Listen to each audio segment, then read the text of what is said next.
जय श्री कृष्ण। प्रिय भक्तों, क्या आपने कभी सोचा है कि आखिर ऐसा कौन सा रहस्य है जिसके कारण साल भर में 2 बार पूरे 1 महीने तक विवाह, गृह प्रवेश, नए वाहन की खरीद, मुंडन और शुभ कार्य आदि रोक दिए जाते हैं?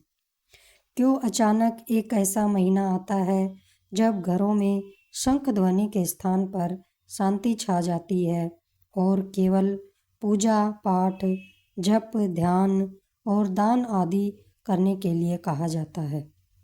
क्यों इस पूरे काल को भगवान विष्णु का महीना कहा गया है? आखिर ऐसा क्यों होता है कि सूर्य देव का तेज भी धरती पर कम होता दिखता है? यह केवल एक महीना नहीं बल्कि प्रकृति का एक अनोखा रहस्य बताया है, जिसे हमारे ऋषियों ने खर मास का नाम दिया। लेकिन क्या आप जानते हैं कि खर मास के पीछे एक अद्भुत पौराणिक कथा छिपी है, जिसमें सूर्यदेव, उनके 7 घोड़े और कुछ साधारण से गधे मिलकर एक ऐसा रहस्य रचते हैं कि पूरा ब्रह्मांड कुछ समय के लिए एक नई गति में चलने लगता है। आज हम आपको वही अद्भुत कथा सुनाने जा रहे हैं जो समझाती है कि खर मास क्यों लगता है, सूर्य देव की गति क्यों धीमी हो जाती है और क्यों यह महीना मांगलिक कार्यों के लिए वर्जित कहा गया है। भक्तों, सनातन धर्म में समय का प्रत्येक चक्र अत्यंत ही पवित्र और दिव्यता से भरा माना गया है। इस ब्रह्मांड में सूर्य देव की गति ही समस्त सृष्टि का संचालन करती है। इस गति में जब थोड़ी सी भी कमी आ जाती है तो उसका प्रभाव संपूर्ण चराचर जगत पर दिखाई पड़ने लगता है। इस प्रकार जब सूर्यदेव गुरु बृहस्पति की राशियों धनु और मीन में प्रवेश करते हैं तो यह विशेष काल खर मास कहलाता है। खर मास हर वर्ष 2 साल में 2 बार आता है, लेकिन इसका धनु संक्रांति वाला काल अत्यंत ही महत्वपूर्ण माना जाता है, क्योंकि इसी दौरान सूर्यदेव का तेज पृथ्वी पर कम प्रकट होता है। जब यह खर मास का काल समाप्त होगा वह संक्रांति का दिन होगा, जब सूर्यदेव पुनः अपनी पूर्ण ऊर्जा के साथ उदित होकर पृथ्वी के उत्तरायण मार्ग पर प्रस्थान करते हैं। लेकिन अब प्रश्न यह आता है कि खर मास लगता क्यों है? इसका उत्तर एक अत्यंत ही दिव्य, रोचक और गहन कथा में मिलता है, जो कि मार्कंडेय पुराण में विशेष रूप से वर्णित है। चलिए अब उसको जानते हैं कि वह कौन सी कथा है जिसमें इस रहस्य को उजागर किया गया है। कथा के अनुसार सूर्यदेव प्रतिदिन अपने 7 घोड़ों वाले दिव्य रथ पर बैठकर ब्रह्मांड की परिक्रमा करते रहते हैं। ये 7 घोड़े प्रकाश की 7 धाराओं, 7 रंगों और ऋतुओं के 7 चक्रों का प्रतीक है। सूर्यदेव का यह रथ कभी रुक नहीं सकता, क्योंकि एक क्षण की रुकावट भी सृष्टि की गति को बाधित कर सकती है। लेकिन घोड़े भी जीव हैं, उन्हें भी कभी कभी विश्राम, जल और ऊर्जा की आवश्यकता होती है। लगातार चलने के कारण घोड़े अत्यंत थक गए हैं। उनके खुरों से चिंगारियां निकल रही थी, शरीर उनका सूख चुका था और आँखों में थकान स्पष्ट दिखाई दे रही थी। सूर्यदेव घोड़ों की ऐसी दशा देखकर बहुत ही द्रवित हो जाते हैं। उन्होंने सोचा कि यदि आज मैं अपने इन घोड़ों को विश्राम नहीं दूंगा तो ये चलने में योग्य नहीं रहेंगे। परंतु तुरंत ही यह विचार भी आया कि यदि रथ पूरी तरह से रुक गया तो सृष्टि का क्रम बाधित हो जाएगा और सूर्यदेव के रथ का रुकना वर्जित था।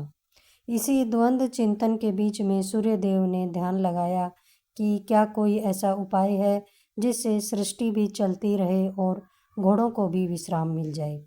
उसी समय सूर्यदेव की नज़र एक विशाल तालाब के किनारे घास चर रहे कुछ खरों अर्थात गधों पर पड़ी।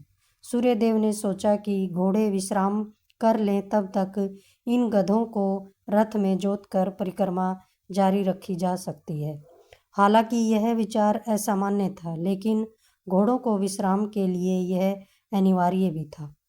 उन्होंने घोड़ों को तालाब के पास जल और विश्राम हेतु छोड़ दिया और गधों को रथ में जोत लिया। गधे घोड़ों की तुलना में अत्यंत ही धीमी गति से चलते हैं, इसलिए सूर्यदेव की रथ की गति अत्यंत ही धीमी हो गई, जिसके कारण सूर्य के प्रकाश की मात्रा भी कम हुई, ताप कम हुआ और सृष्टि पर सूर्य के प्रभाव में भी मंदता फैल गई।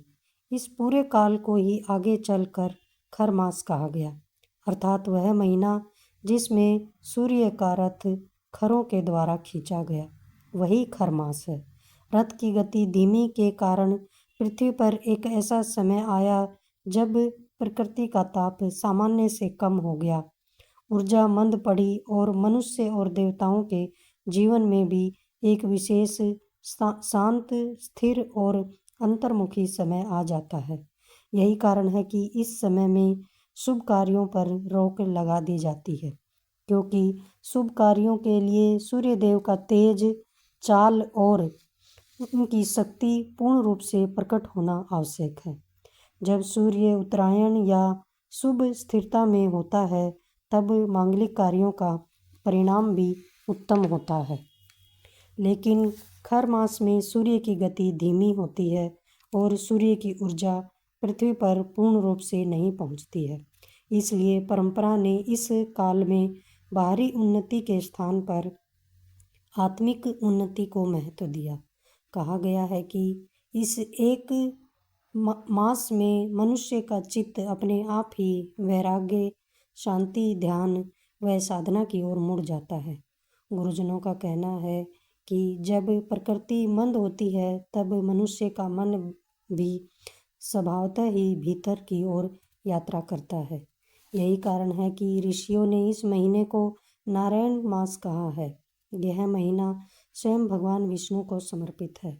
इस काल में भक्ति, जप, ध्यान, कथा श्रवण, तीर्थ यात्रा, सेवा, दान और साधना करने से अत्यंत ही उत्तम फल मिलता है।